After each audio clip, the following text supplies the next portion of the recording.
Bismillahirrahmanirrahim. Assalamualaikum warahmatullahi wabarakatuh.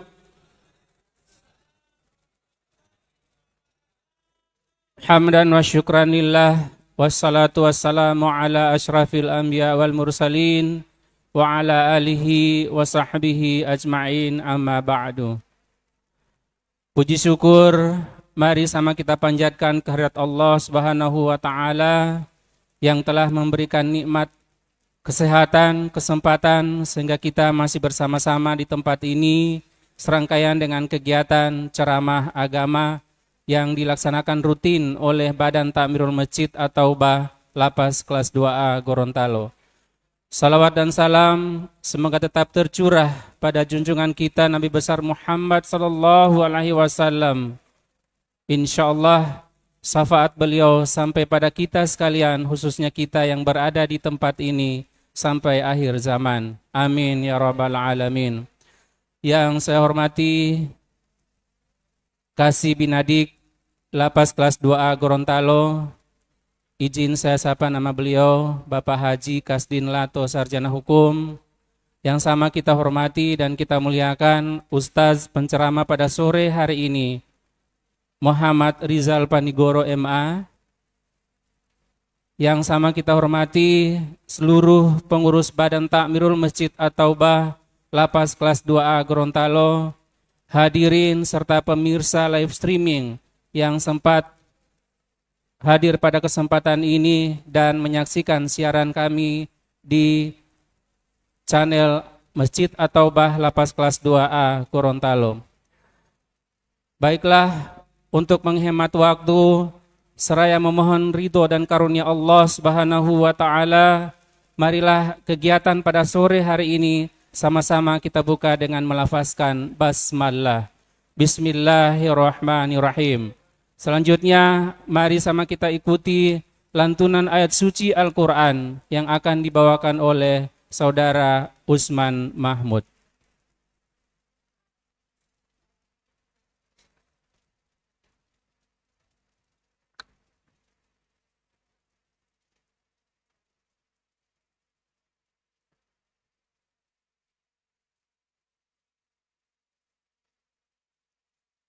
Assalamualaikum warahmatullahi wabarakatuh.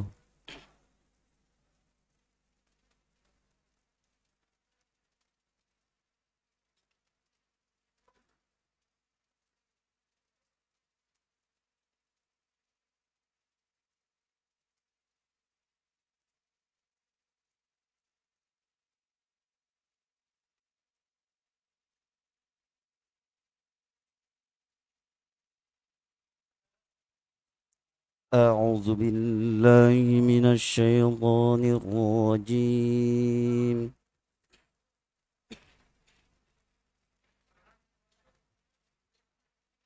Bismillahirrahmanirrahim.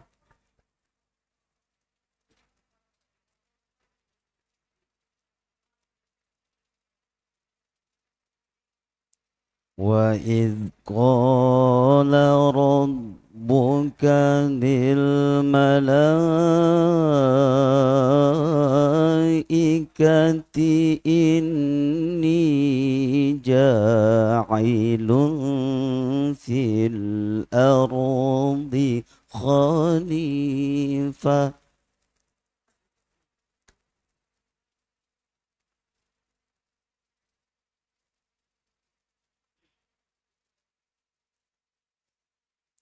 قالوا أتجعل فيها من يفسد فيها ويسفك الدماء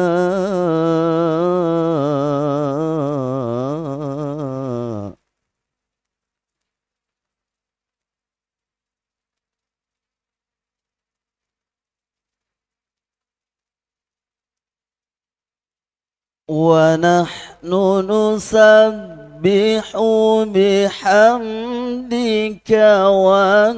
ونقدس لك.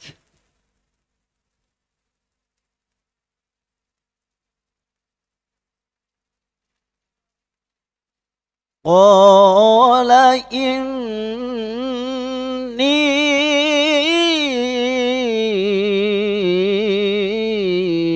أعلم ما لا تعلمون.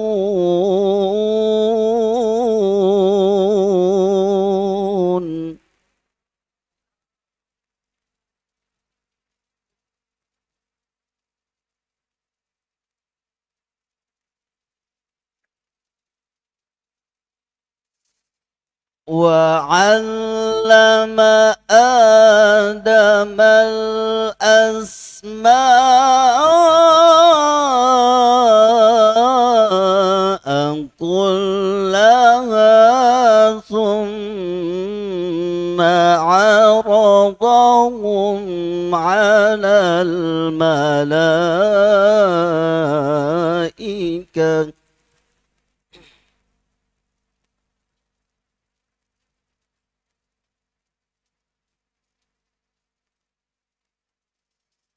ثم عرضهم على الملائكة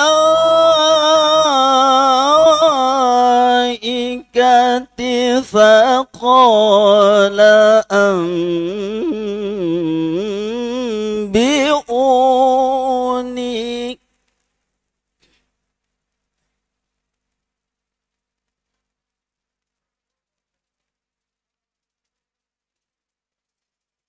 فقال أنبئوني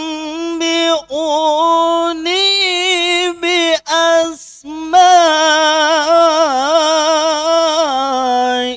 هؤلاء إن كنتم صادقين.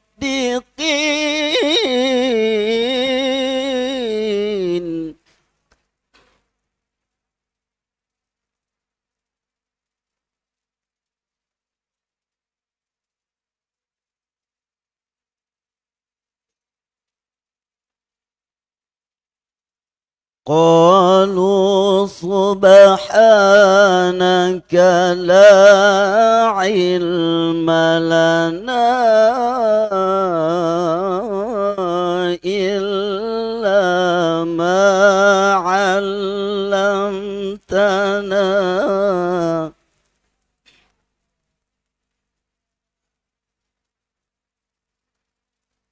إنك أنت العليم الحكيم.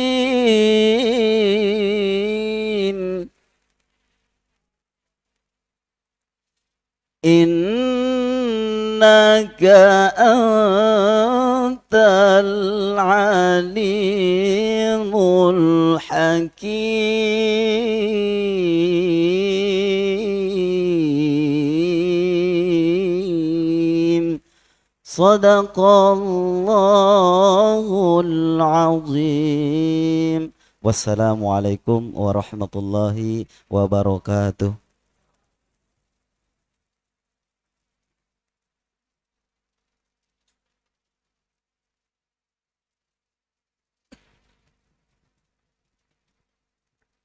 Jamaah yang dirahmati Allah Subhanahu wa taala, demikian tadi lantunan ayat suci Al-Qur'an yang telah disampaikan oleh rekan kita Usman Mahmud.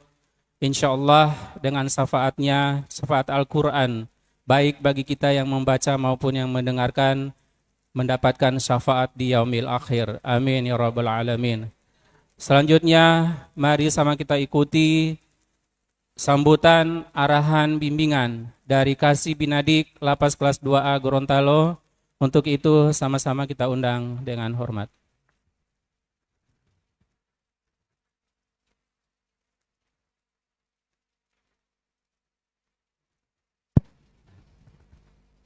Bismillahirrahmanirrahim. Assalamualaikum warahmatullahi wabarakatuh. Alhamdulillah, hamdan wa syukran lillah, amma ba. Sama kita hormati, kita muliakan beliau Al-Mukarram Bapak Haji Muhammad Rizal Panigoro atau disapa Ustadz Ejah. Kami hormati segenap pengurus badan takmir, segenap panitia pembangunan masjid, para jamaah yang hadir di tempat ini, ataupun para jamaah yang menyaksikan siaran langsung dari Masjid atau Balapas kelas 2 Gorontalo. Insya Allah kita sama dirahmati dan diberkahi oleh Allah Subhanahu wa Ta'ala. Puja dan puji syukur kehadirat Allah Subhanahu wa Ta'ala. Hari ini kita masih diberikan kekuatan, diberikan kesempatan untuk hadir di tempat ini, dan bahkan barusan tadi kita baru saja menyelesaikan sholat asar berjamaah di tempat ini. Salawat serta salam mari kita haturkan kehadirat junjungan kita Nabi besar Nabi Muhammad sallallahu alaihi wasallam, yang insya Allah curahan serta syafaat beliau sampai kepada kita di yaumil akhir nanti. Jamaah yang dirahmati oleh Allah Subhanahu wa Ta'ala, saya tidak memperpanjang atau penyampaian hari ini. Tentunya sedikit saja yang ingin kami sampaikan, terutama terkait dengan pembangunan badan masjid utama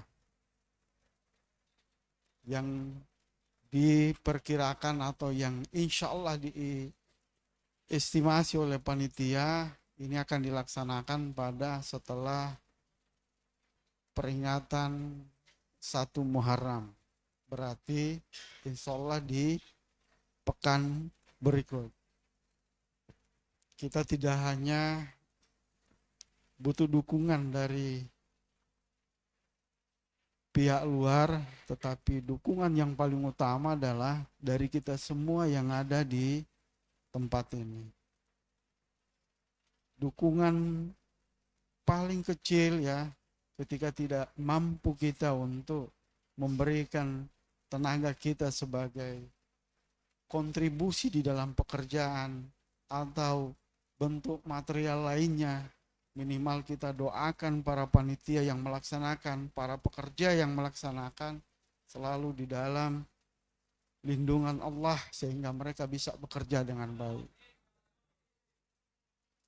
Kemudian jamaah yang dirahmati oleh Allah Subhanahu wa Ta'ala, tentunya mari kita sama-sama datang untuk membantu pekerjaan yang nanti dilaksanakan.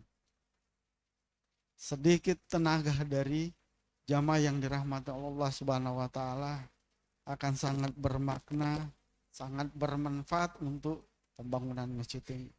Saya kira itu mungkin yang bisa kami sampaikan, karena tentunya saya rindu dengan beliau untuk memberikan tausiah kepada kita semua. Saya kalau melihat beliau, saya ingat ketika di Arafah. Saya kira itu, terima kasih. Assalamualaikum warahmatullahi wabarakatuh.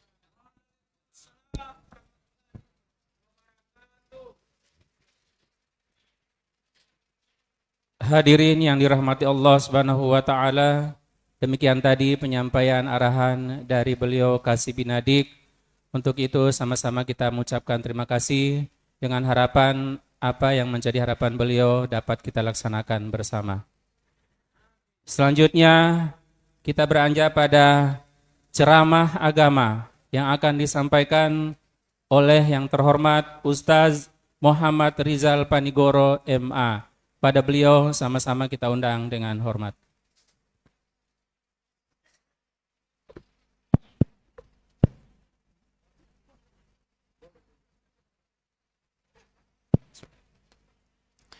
Assalamualaikum warahmatullahi wabarakatuh.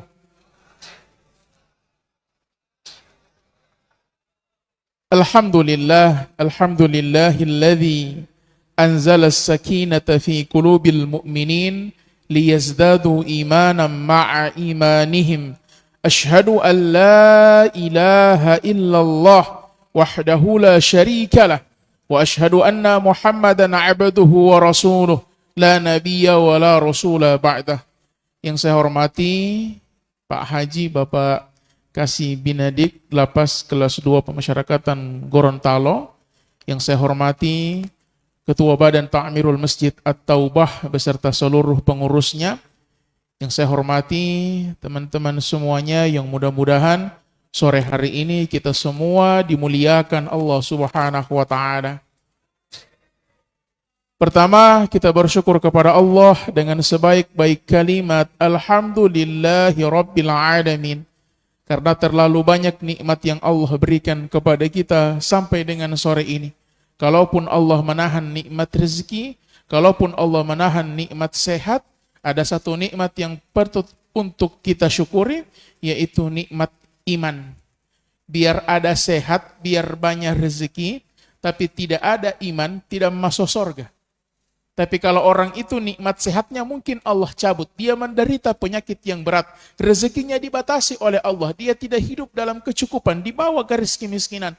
Tapi dia punya iman, maka dia bisa mendapatkan kenikmatan dunia dan akhirat, terlebih kebahagiaan nanti di kampung akhirat. Maka kalau tidak ada hal yang bisa kita syukuri, maka syukuri satu hal. Alhamdulillah sampai sore hari ini Allah masih memberikan iman di dalam hati kita. Ya, Allah masih pilih kita untuk sholat asar. Ada banyak orang mungkin di luar sana yang Allah tidak berikan hidayah untuk sholat asar. Salawat dan salam kita haturkan kepada junjungan kita Nabiullah Nabi besar Nabi Muhammad sallallahu alaihi wasallam, kepada para keluarga beliau, sahabat beliau. Mudah-mudahan limpahan rahmat itu tercurah kepada kita semua. Mohon izin saya berdiri bukan berarti lebih tahu, lebih faham, lebih soleh, lebih alim. Tidak, semata-mata kita sekedar berbagi. Kalau kata Quran, watawasau bil haqqi watawasau bis sabri. Hanya saling menasihati dalam kebenaran dan menasihati dalam kesabaran. Alhamdulillah kita sudah berada di Senin terakhir di tahun 1446 Hijriah. Insya Allah di malam Jumat nanti kita akan masuk di tanggal 1 Muharram 1447. Artinya setahun poli sudah terlewati. Kita akan masuk di tahun yang baru. Sebenarnya ketika zaman Nabi Sallallahu Alaihi Wasallam itu, tahun itu belum ada. Tahun itu ada ditandai kapan? Ketika hijrahnya Nabi dari kota Mekah ke kota Madinah. Zaman dulu itu tidak ada tahun. Makanya kelahiran Nabi Muhammad seringkali disebut dengan tahun gajah. Mereka memakai peristiwa yang terjadi untuk menamai tahun tersebut. Tahun gajah, ketika saat itu ada pasukan gajah yang menyerang Ka'bah. Kadang-kadang orang begitu. Kalau ditanya tahun berapa dulu dia menikah, kita tidak tahu, yang jelas pas ada banjir itu. Nah, dia menjadikan momentum yang terjadi sebagai tahun pengingatnya. Nah, ketika di zaman Nabi tidak ada tahun. Bahkan setelah Nabi wafat, tahun ini belum ada. Nah, muncullah masalah ketika raja saat itu menemukan surat, kalau tidak salah Abu Bakar menemukan surat, ada DP bulan tapi tidak ada DP tahun. Sehingga ini surat tidak tahu Syawal tahun berapa. Sehingga tidak tahu ini surat Ramadan tahun kapan. Akhirnya mereka membuat perundingan, kayaknya umat Islam harus butuh tahun sendiri. Maka berundinglah mereka menyimak pendapat-pendapat. Ada yang menyampaikan pendapat kalau tahun 1 itu dimulai dari lahirnya Nabi. Jadi hitungan tahun 1 itu, Nabi lahir itu tahun 1. Nanti dihitung tahun 2, tahun 3, dan seterusnya. Tapi ini ditolak. Kenapa ditolak? Karena lahirnya Nabi itu belum terlalu memberikan dampak sebenarnya. Oke, kelahiran manusia terbaik, betul. Tapi lahirnya Nabi belum memberikan dampak apa-apa. Ada yang kasih usul, bagaimana kalau kematian Nabi kita jadikan awal tahun di dalam Islam? Ini sebenarnya bagus, cuman ditolak. Dan saya juga bersyukur ditolak. Karena kalau ini ide diterima, kematian Nabi dijadikan sebagai awal tahun dalam Islam, kita tidak akan kenal tahun baru Hijriah. Tapi tahun baru Ta'ziyah. Karena kematiannya Nabi yang menandai proses tahun satu dalam Islam. Akhirnya setiap satu Muharram orang tidak bahagia tapi menangis. Karena yang diingat adalah kematian Nabi.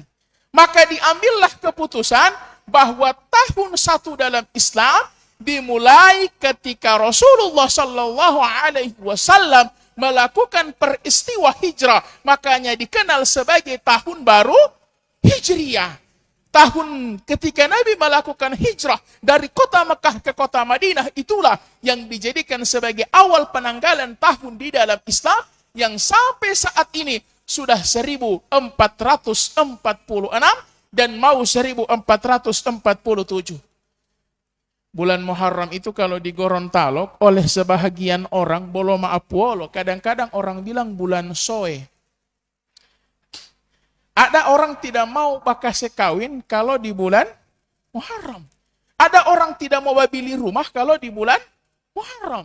Ada orang tidak mau beli oto, mau beli motor, tidak mau kalau di bulan. Orang tidak mau menikah kalau di bulan Muharram. Kenapa? Dianggap sebagai bulan yang sial. Ini berbahaya jamaah sekalian. Dan itu kisah nyata.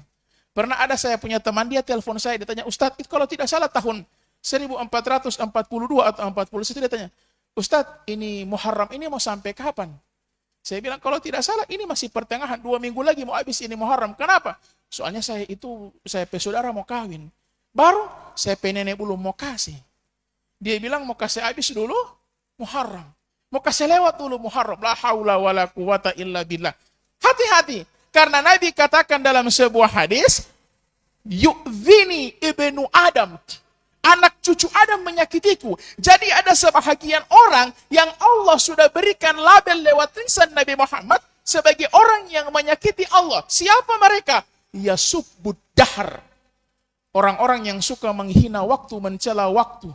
Kata Allah, wa ana dahar uqallibul laila wan nahar. Akulah menciptakan waktu, aku yang memutarbalikkan waktu pergantian siang dan malam, maka tidak ada boleh orang yang menghina waktu. Jadi kalau ada orang bilang, poli soe sekali so hujan, hati-hati. Ya, kadang-kadang begitu, soe sekali poli so hujan. Kalau hujan dia mengeluh, kalau panas dia mengeluh. Tidak tahu apa DP mau. Lau-lau. Tidak ada. Ketika hujan dia mengeluh, hati-hati. Maka jangan sampai ketika hujan turun seperti ini, justru dosa kita yang naik. Kenapa? Karena kita termasuk orang yang mencela hujan. Jadi Muharram itu adalah bulan yang baik. Bagaimana penjelasannya? Insya Allah di lain waktu. Tapi untuk hari ini, saya ingin mengajak kita refleksi akhir tahun. Karena sebenarnya inilah tahun baru kita. Kadang-kadang orang itu ketika sudah masuk di 1 Januari, bikin zikir akbar, bikin muhasabah. Padahal itu bukan tahun baru kita. Tahun baru kita kapan? Tahun baru kita ya sekarang. Sebagai orang Islam kita bangga memiliki tahun sendiri. Cuman kadang-kadang sedikit yang hafal 12 bulan dalam Islam. Kalau langsung dia tanya, apa bulan kelima dalam Masehi? Mei. Langsung dia tahu. Apa bulan ke-9 dalam Masehi? September. Tapi kalau ditanya dalam Hijriah, apa bulan keempat dalam Hijriah? Ya? Rabiul Akhir. Muharram, Safar, Rabiul Awal, Rabiul Akhir, Jumadil Awal, Jumadil Akhir, Rajab, Sya'ban, Ramadan, Dzulqa'dah, Dzulhijjah. Ada yang tak hilang? Syawal. Oke, kita ulang dari nol. Muharram, Safar, Rabiul Awal, Rabiul Akhir, Jumadil Awal, Jumadil Akhir, Rajab, Sya'ban, Ramadan, Syawal, Dzulqa'dah, Dzulhijjah. So tak lewat Syawal, so tidak suka hari raya. Jamaah yang dimuliakan Allah Subhanahu wa taala, apa yang membedakan antara tahun lalu dengan tahun sekarang? Mungkin tidak ada yang berbeda. Mungkin kita masih sama seperti dulu, bedanya cuma satu. Apa itu? Sesungguhnya kita lebih dekat 12 bulan menuju kematian kita. Ketika 1 tahun berlalu, tanpa kita sadari, kita telah mendekat 12 bulan menuju kematian kita. kita telah lebih dekat dengan kematian kita. Apa yang membedakan hari Senin minggu lalu dengan hari Senin sekarang? Mungkin sama, tidak ada yang berbeda. Tapi tanpa kita sadari, kita telah lebih dekat 7 hari menuju kematian kita. Makanya dikatakan oleh para salaf, ma nadimtu ala syai'. Aku tidak pernah menyesali sesuatu. Aku tidak pernah menyesali sesuatu. Nadami ala yaumin, kecuali aku menyesali satu hari. Gharabat syamsuhu, ketika matahari tenggelam. Naqasa fihi ajali walam yazidu fihi amali. Berkurang kesempatan, berkurang umurku, semakin dekat aku dengan kematian, tapi tidak bertambah amalku. Jadi dia menyesali satu hari itu, ketika dia lihat matahari hampir tenggelam, dia muhasabah. Ya Allah, satu hari so habis. Semakin dekat dengan kematian satu hari, tapi tidak ada amalan yang bertambah. Tidak ada amalan yang meningkat di hari ini. Ulama-ulama terdahulu setiap hari muhasabah. Setiap kali matahari tenggelam, mereka selalu muhasabah. Ya Allah, satu hari sudah berlalu, tapi hari ini tidak ada amalan yang meningkat. Saya tidak sholat duha, saya tidak baqobliyah subuh, saya tidak sholat ba'diyah zuhur. Dia menyesal tentang hari yang berlalu, tapi tidak ada amalan yang berganti, tidak ada amalan yang bertambah. Nah, kita 1 tahun sudah berlalu. Dari Muharram tahun lalu sampai sekarang 1 tahun berlalu. Kira-kira apa yang meningkat dari diri kita? Jamaah sekalian, kematian itu adalah sesuatu yang sangat dekat. Sesuatu yang sangat teramat dekat. 2 pekan kemarin, belum sampai 2 pekan kemarin, hari Rabu.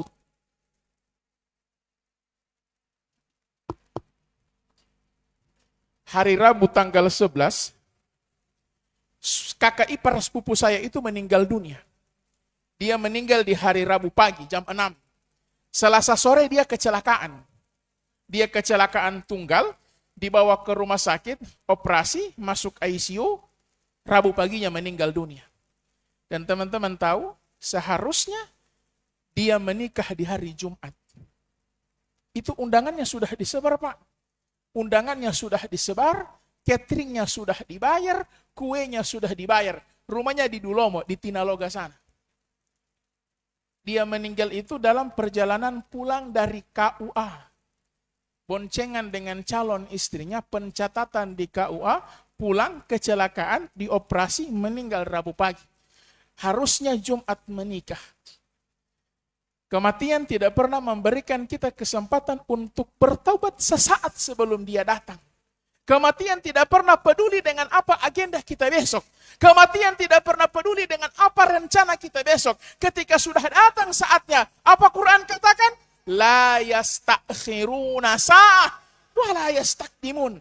Dia tidak akan bisa dimajukan walau sesaat dan tidak akan bisa dimundurkan walau sesaat. Berapapun nominal yang kita punya, kita mau sogok malaikat maut, tolong kasih tunda kemari, saya punya kematian biar cuma 1 jam. Tidak bisa. Kematian selalu datang tepat pada waktunya. Makanya muhasabah tentang waktu itu perlu terus kita lakukan. Karena kita tidak pernah tahu berapa banyak lagi waktu yang tersisa dari kehidupan kita. Berapa banyak lagi waktu yang tersisa untuk kita mempersiapkan kematian. Rumus bekal itu begini. Semakin jauh perjalanan, semakin lama waktu siap-siap. Anak sekolah mau pergi di sekolah, karena di sekolah cuma 7 jam, persiapannya tidak lama. Setengah jam dia mandi, ambil buku, ambil tas, pakai sepatu, pakai seragam, pergi. Tidak sampai setengah jam bisa. Kenapa? Persiapannya singkat, karena di sekolah cuma Rabu. Tapi tanya pada orang yang merantau 1 tahun, atau pada jamaah haji yang berangkat 40 hari, berapa lama mereka siap-siap? 2 minggu, 3 minggu, kasih siap koper, packing. Kenapa? Perjalanannya lama, maka siap-siapnya lama. Itu rumusnya.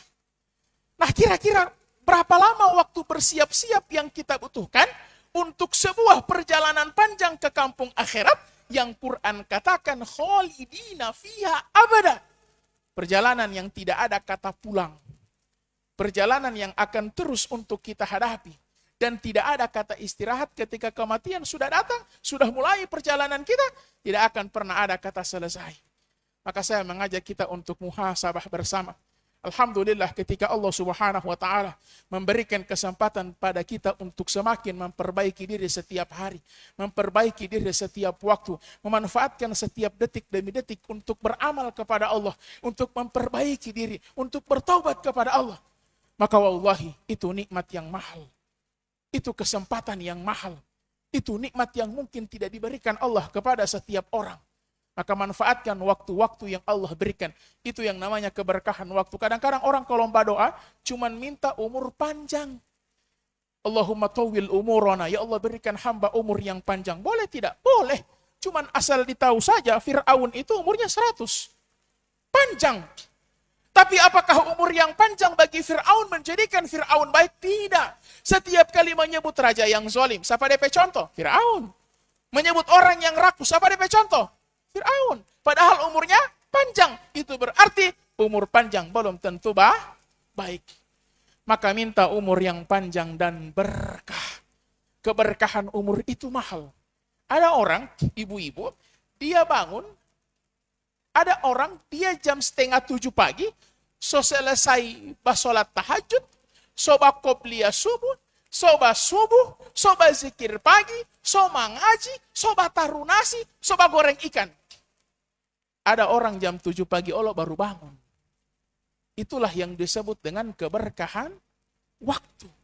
Keberkahan waktu itu tidak Allah berikan kepada setiap orang. Makanya kalau ada di sini, kemudian jam 5 subuh, sudah selesai soba tahajud, soba witir, soba subuh, soba silaturahmi, soba doa, soba baca Quran, soba zikir, soba solawat. Bersyukurlah. Karena keberkahan waktu itu tidak Allah berikan kepada setiap orang. Ada orang yang mungkin jam 7 pagi dia baru bangun dari DP tidur. Maka kita berdoa semoga waktu-waktu yang Allah berikan, yang entah sampai kapan, itu bisa kita maksimalkan dengan sebaik-baik mungkin. Ini kira-kira kalau mau ditanya, torang pe umur ini masih lagi atau bolo tinggal? Ya. Jadi kalau orang itu mau pergi diisi mau 40 kilo, 30 kilo yang sota lewat, DP bahasa bolo tinggal. Masih lama, bolo tinggal 10 kilo. Tapi kalau yang tak lewat baru 10 kilo, DP bahasa masih lagi. So mau sampai, masih lagi. Nah kira-kira orang pe umur ini masih lagi atau bolo tinggal? Ya? Takut-takut Mbak jawab? Kayaknya, sepertinya bolo tinggal. Karena apa yang tersisa, apa yang sudah kita lewati, sepertinya sudah lebih banyak daripada apa yang tersisa. Maka kalau begitu jamaah sekalian yang dimuliakan Allah, kita manfaatkan waktu-waktu yang tersisa ini. Kita jadikan akhir tahun ini sebagai refleksi kita, muhasabah kita, bahwa waktu terus berputar, waktu terus berputar. Dan orang terbaik itu kata Nabi, orang cerdas, orang yang mengingat kematian, dan dia mempersiapkan kematian itu. Ada dua jenis safar. Ada safar dunia, ada safar akhirat. Safar dunia itu apa? Orang pergi, misalnya dia ke Manado, dia ke Palu, dia ke Jakarta, dia umrah, itu safar dunia. Ada namanya safar akhirat. Kapan safar akhirat? Ketika nyawa berpisah antara ruh dan jasad, maka disitulah dia memulai safar akhiratnya. Bedanya 3 Pak. 1, kalau safar dunia, DP bekal boleh mau cari di jalan. Itu safar dunia. Orang pergi di mana? Dia dapat lupa bawa makanan. Nggak bawa kue tadi, tidak dapat bawa. Sudah semua singgah lampa jo. DP bekal boleh mau beli di jalan. Tapi safar akhirat tidak. Kesempatan kita untuk beramal cuman sampai nyawa ketika sudah di ujung kerongkongan, maka itu kesempatan untuk beramal. Jadi kalau safar dunia, DP bekal boleh mau beli di jalan. Safar akhirat tidak. Kesempatan kita beramal cuman sekarang. Kedua, safar dunia kalau tidak suka boleh pulang. Ada orang yang safar ke Manado, niatan mau berdagang. Ternyata setelah 1 bulan berdagang, tidak cuan, tidak profit, dia tidak profit, dia pulang ke Gorontalo boleh. Orang merantau kuliah di Makassar, ternyata dia tidak nyaman dengan lingkungannya, dia boleh pulang. Kenapa? Itu safar dunia. Safar dunia selalu memberikan kesempatan untuk pulang. Tapi safar akhirat tidak. Kapan perjalanan sudah dimulai, kapan perjalanan sudah start, maka tidak ada pernah kata untuk kembali. Itu kubur mau jadi nikmat atau mau jadi azab, Tidak akan pernah bisa, ya Allah biar bos satu malam mau pulang akan ke Gorontalo, ya Allah, tidak ada. Ya Allah satu malam mau pulang ke rumah, ya Allah, tidak ada. Ketika sudah mulai berjalan perjalanan akhirat kita, diangkat kita di atas keranda, diangkat kita, ditandu kita, dimasukkan ke liang lahat, perjalanan akhirat dimulai. Tidak ada kesempatan untuk kembali. Dan yang ketiga yang paling dahsyat, safar dunia, orang tahu sampai kapan mau siap-siap. Orang kalau dapat tugas dinas luar kota 2 hari lagi, dia tahu, oh masih 2 hari mau siap-siap. 1 minggu lagi mau umroh, oh 1 minggu siap-siap. Tapi kalau safar akhirat kita tidak tahu sampai kapan waktu mau siap-siap.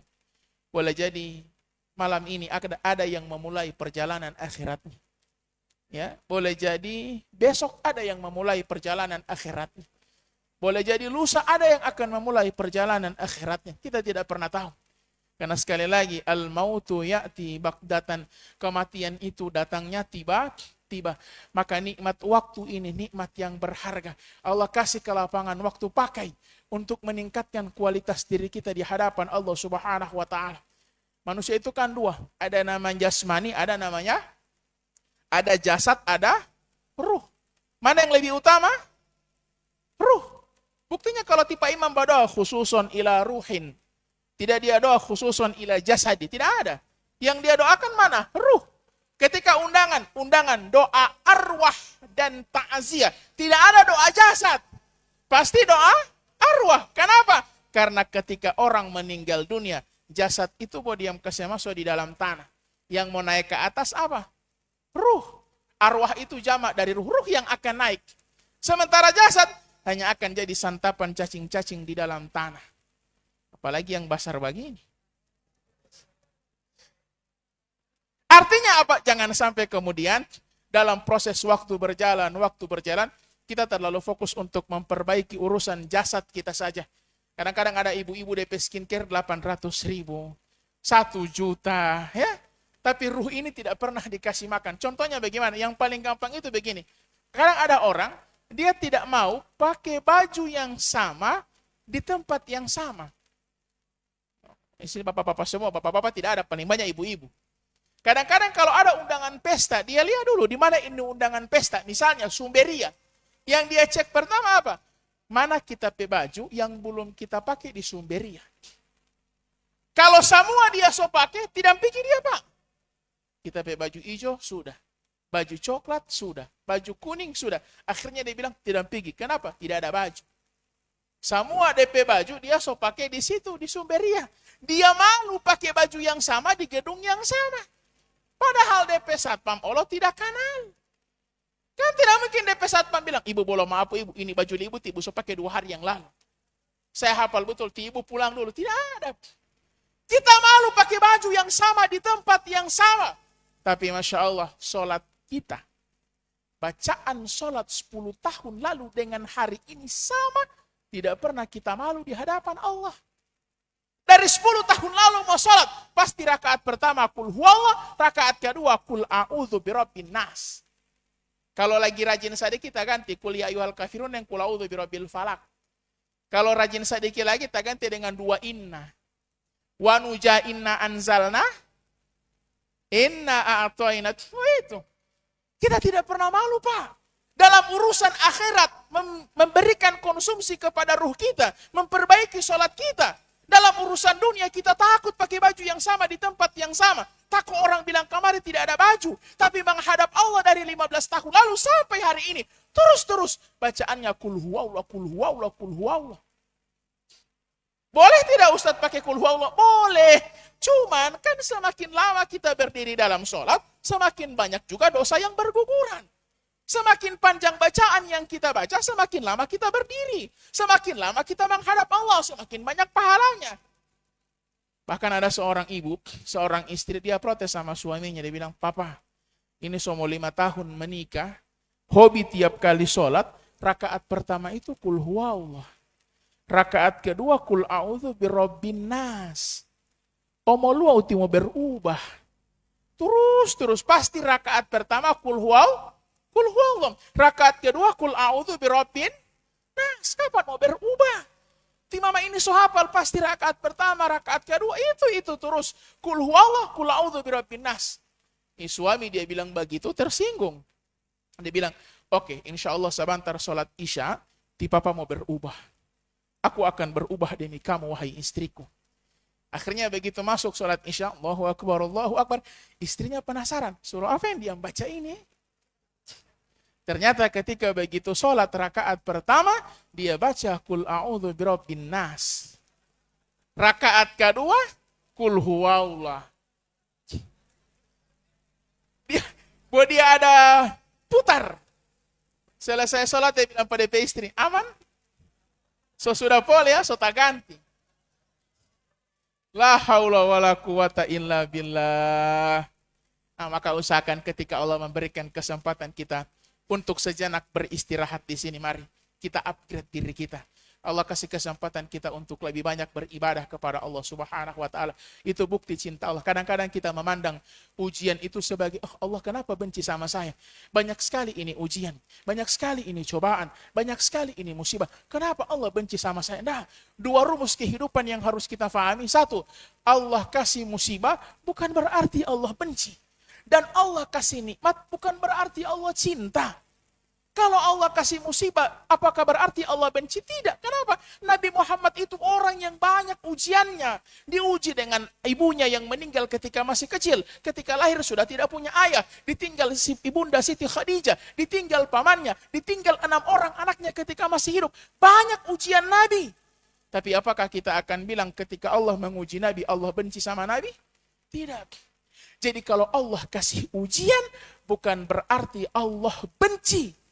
Dan yang kedua, kalau Allah kasih nikmat, bukan berarti Allah cinta. Wallahi, bukan berarti Allah cinta.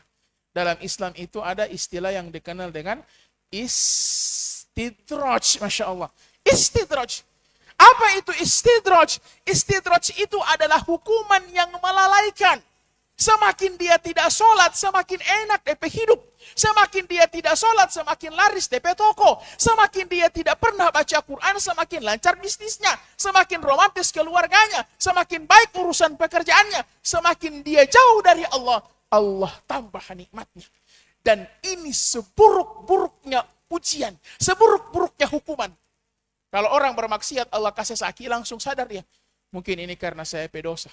Tapi kalau orang bermaksiat, Allah tambah DP nikmat, hanya akan membuat ia semakin lalai. Makanya dalam Al-Quran surah Al-An'am Allah katakan, "Falamma nasu ma dzukiru bih." Ketika ada orang melalaikan perintah Allah. Allah suruh sholat, dia tidak sholat. Allah suruh tutup aurat, dia tidak tutup aurat. Allah suruh baca Quran, dia tidak baca Quran. Harusnya Allah hukum. Betul? Tapi lihat lanjutan ayatnya. Fatahna alaihim abwaba kulla syai'. Allah bukakan pintu-pintu kenikmatan untuk dia. Semakin jauh dari Allah, semakin Allah kasih senang DP hidup. Hatta idza farihu bima utu. Sampai dia senang dengan apa yang Allah berikan. Kita ini tidak jaga sholat begini, kayak kita. Kita ini tidak jaga sholat begini, lancar kita bisnis. Sampai dia merasa senang dengan apa yang Allah berikan, barulah Allah berikan dia azab yang dahsyat. Makanya Allah kasih nikmat itu bukan berarti Allah cinta. Tekorun, DP harta itu banyak sekali. Tekorun itu kaya luar biasa. Bahkan orang mau dapat kamari harta di Tenilo, Tagale dalam tanah ada harta, tetap orang mau bilang, harta karun. Kenapa? Menandakan banyak sekali harta lekorun. Tapi, apakah Allah kasih harta sama korun tanda Allah cinta? Tidak. Dalam Islam sekali lagi ada yang namanya istidraj. Dalam hadis Nabi katakan, "Idza ra'aitallah", kalau kau melihat Allah, yu'til abda minat dunya, melihat Allah memberikan kenikmatan kepada seorang hamba dari dunianya, sedangkan dia dalam kemaksiatannya, mukimun wa huwa mukimun ala ma'asi. Sementara dia dalam kemaksiatannya, maka kata Nabi, itulah istidraj. Maka Allah kasih ujian, Allah kasih musibah, Allah kasih cobaan, bukan berarti Allah benci. Boleh jadi Allah ingin menaikkan derajat kita. Allah ingin menaikkan level kita. Ini bentuk cinta Allah dalam versi yang mungkin tidak kita sadari. Dan boleh jadi ada orang di luar sana yang Allah tambah nikmatnya, Allah tambah, Allah tambah, Allah tambah. Tapi itu merupakan hukuman dari Allah berupa yang namanya istidraj. Maka mudah-mudahan di akhir tahun Hijriah ini kita sama-sama muhasabah, dan kita kalau boleh kita bikin target. Kira-kira di tahun depan apa yang akan kita capai. Kalau boleh di 1447 Hijriah kita bikin target hafal juz 30. Kalau hafal juz 30, hafal juz 29. Supaya dari waktu ke waktu kita semakin baik. Dan mudah-mudahan dengan itu Allah akan wafatkan kita dalam keadaan husnul khatimah. Karena dengan apa kita hidup, maka sesungguhnya dengan itu kita akan dimatikan oleh Allah Subhanahu wa taala. Sekali lagi, manfaatkan nikmat waktu dengan sebaik-baiknya. Orang-orang kadang berpikir mubazir itu cuma soal harta. Orang babili tas, padahal ada tas, mubazir ngana ini. Orang bakal butuh petasan, mubazir ngana ini. Orang babili sesuatu yang tidak perlu, mubazir ngana ini. Betul. Tapi di atas mubazir harta, ada mubazir yang lebih berbahaya. Apa itu? Mubazir waktu. Kalau orang mubazir harta, ada tas beli tas, ada HP beli HP, ketika dia sadar itu barang boleh mau jual ulang, dia sedekahkan, dia punya hasil penjualan. Tapi kalau mubazir waktu, buang-buang waktu, kasih habis waktu di hal-hal yang tidak perlu, itu waktu demi Allah tidak akan pernah kembali. Sampai kapanpun. Orang yang tidak sholat subuh tadi pagi, sampai hari kiamat. Maka sholat subuh di tanggal 23 Juni, catatannya kosong di hadapan Allah. Tidak akan pernah kembali itu waktu. Makanya penyesalan orang di dalam Quran surah Al-Munfikun, mereka berkata, Qala rabbirji'un. Kembalikan aku ke dunia untuk apa? La'alli a'malu salihan fima tarak. Agar aku bisa mengerjakan amalan-amalan yang pernah aku tinggalkan. Fayaqula rabbi laula akhartani ila ajalin qarib. Orang-orang yang sudah meninggal dunia berkata, ya Allah, tambahkan umur kami qarib, biar cuman rabu-rabu. Rabu-rabu yang kadang-kadang oleh kita yang masih hidup kita buang-buang percuma. Ba apa ngana? Mau banongki rabu-rabu. Ba apa ngana? Bermain game rabu-rabu.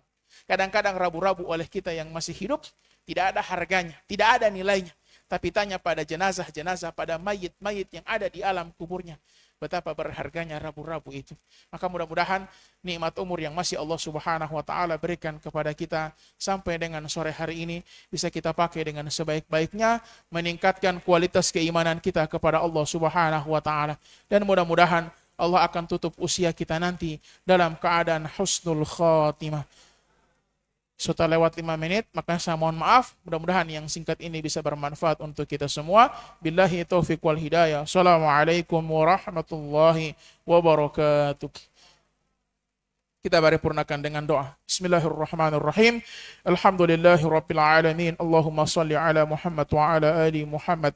Allahumma inna nas'aluka salamatan fid din wa afiyatan fil jasad wa ziyadatan fil ilmi wa barakatan fil rizqi wa taubatan qabla al maut wa rahmatan 'inda al maut wa maghfiratan ba'da al maut. Allahumma inna na'udzu bika min 'adzabil qabr wa min 'adzabi jahannam wa min fitnatil mahya wal mamat ومن شر الفتنة المسيح الدجال. اللهم يا مقلب القلوب ثبت قلوبنا على دينك. اللهم إنا نسألك حسن الخاتمة ونعوذ بك من سوء الخاتمة. اللهم إنك عفو تحب العفو فاعف عنا يا كريم. ربنا آتنا في الدنيا حسنة وفي الآخرة حسنة وقنا عذاب النار. سبحان ربك رب العزة عما يصفون وسلام على المرسلين والحمد لله رب العالمين.